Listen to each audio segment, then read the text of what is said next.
Halo, Assalamualaikum warahmatullahi wabarakatuh.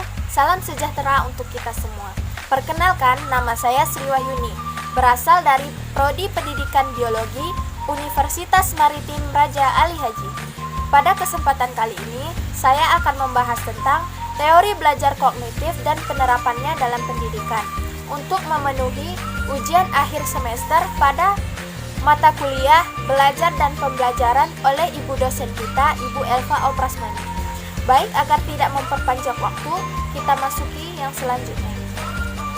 Berdasarkan jurnal Jum Anidar tentang teori belajar menurut aliran kognitif serta implikasinya dalam pembelajaran, di sini dikatakan bahwa teori belajar kognitif menjelaskan belajar dengan berfokus pada perubahan-perubahan mental internal yang digunakan dalam upaya memahami dunia eksternal.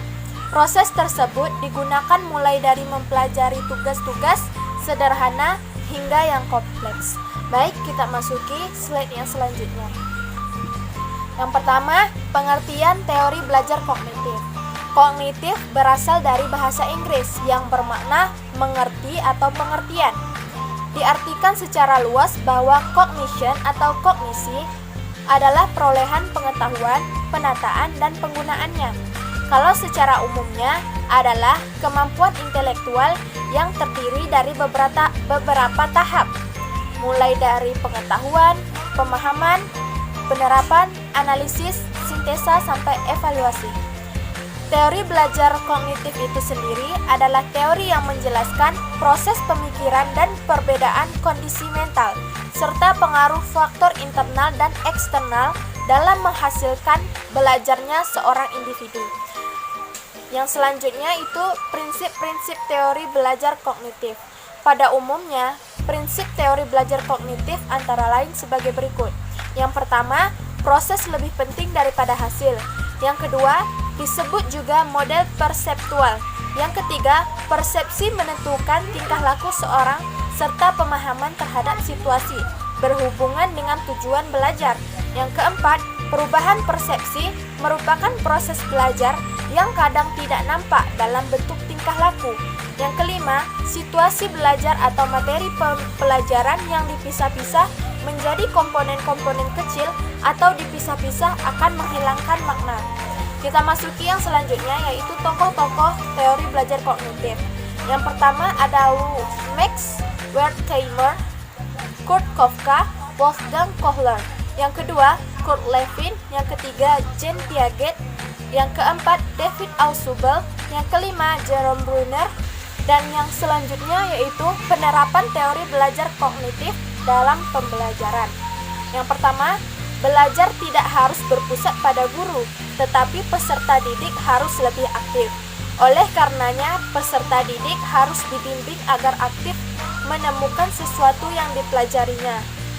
Konsekuensinya, materi yang dipelajari harus menarik minat belajar peserta didik dan menantangnya sehingga mereka asyik dan terlibat dalam proses pembelajaran.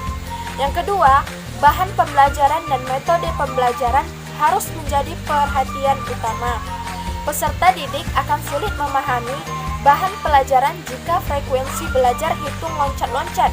Bagi anak SD, pengoperasian suatu penjumlahan harus menggunakan benda-benda terutama di kelas-kelas awal karena tahap perkembangan berpikir mereka baru mencapai tahap operasi konkret.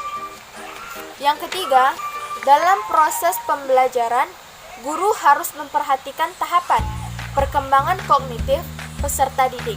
Materi dirancang sesuai dengan tahapan perkembangan kognitif itu dan harus merangsang kemampuan berpikir mereka. Baik, mungkin itu saja yang dapat saya sampaikan. Dan yang terakhir itu adalah kesimpulan.